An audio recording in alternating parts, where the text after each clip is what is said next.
Director Marcus Webb stood in the observation deck of humanity's first-generation ship, watching Earth shrink into the distance.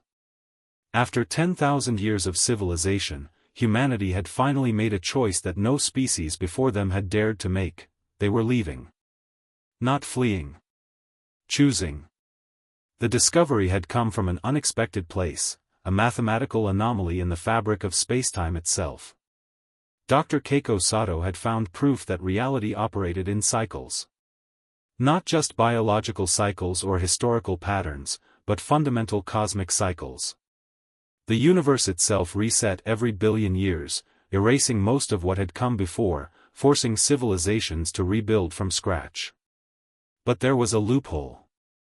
Species that achieved interstellar travel before reaching the threshold could preserve themselves across multiple cycles. They could leave seeds of consciousness in the void between cycles, waiting to be reborn into the next reality. Humanity had finally figured out what all the extinct civilizations in the archives hadn't: you didn't have to survive the cycle by mastering it. You survived by transcending it. The plan was audacious. Humanity would send generation ships to the edges of the universe, where the boundaries between cycles were thinnest. There, they would establish archives of human consciousness, genetic material, and knowledge, not as a backup, but as a migration point. When this universe reset, humanity would already be positioned to seed the next one. But something unexpected happened during the preparations. As scientists studied the cycle more deeply, they discovered something that changed everything: the cycles weren't natural. They were engineered. Someone, or something, had deliberately structured reality to reset every billion years. And more disturbing, they found evidence that this had happened countless times before. Reality had cycled thousands of times. And each cycle, civilizations had to start over, unaware that they'd done this before. Dr. Amara Hassan made the breakthrough that revealed the truth: the cycles weren't punishment or coincidence. They were mercy. The universe, she realized, was being protected. The cycles erased civilizations that had become too destructive, too violent, too corrupted by their own power. The reset button was a failsafe, a way to ensure that no single species could dominate reality forever. But humanity's discovery changed the equation. By understanding the cycle, they could choose their place in it. They didn't have to be erased. They didn't have to start over. They could become something new. Some humans argued against leaving.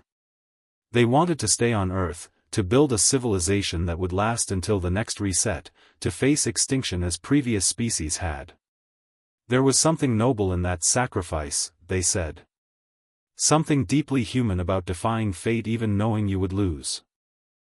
Marcus understood their perspective.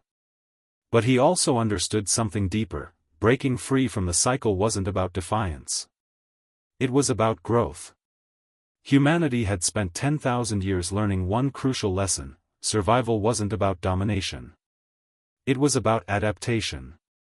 It was about understanding that you didn't have to conquer the universe, you had to coexist with it, to find your place within its vast, incomprehensible patterns. As the generation ships launched, Marcus thought about all the species who had come before. The Zethians. The Harmonics. The Builders. All of them had faced the cycle and lost. They hadn't known escape was possible. They hadn't understood that consciousness could transcend the boundaries reality itself imposed. But humanity did. The ships carried more than just humans. In their databases were records of every species the archives had documented. Genetic blueprints. Cultural records. Knowledge accumulated across billions of years. Humanity was carrying the legacy of the entire galaxy into the next cycle. Some called it hubris. Others called it responsibility. Marcus called it what it was: love. Love for all the species that had come before and wouldn't come after. Love for the universe that had tried so hard to erase them, and compassion for understanding why it had to. The generation ships positioned themselves at the cycle's boundary, waiting. Scientists calculated the time precisely: in approximately 800 million years, the universe would reset. And when it did, humanity would already be there, seeds of consciousness ready to grow in the next reality. But there was one more discovery that gave Marcus hope. As they positioned the ships, they detected something impossible. Other species had already done this. Thousands of them. All waiting at the cycle's edge. All preparing to seed the next reality. Humanity wasn't alone in their escape. They were joining a community of survivors, a network of consciousness that transcended individual cycles, that understood that true civilization wasn't about conquering reality, but about persisting through it. Marcus looked out at the vast emptiness ahead, at the infinite potential of the next universe waiting to be born. Humanity had finally broken free from the cycle. And they had done it by learning to share their freedom with everyone else.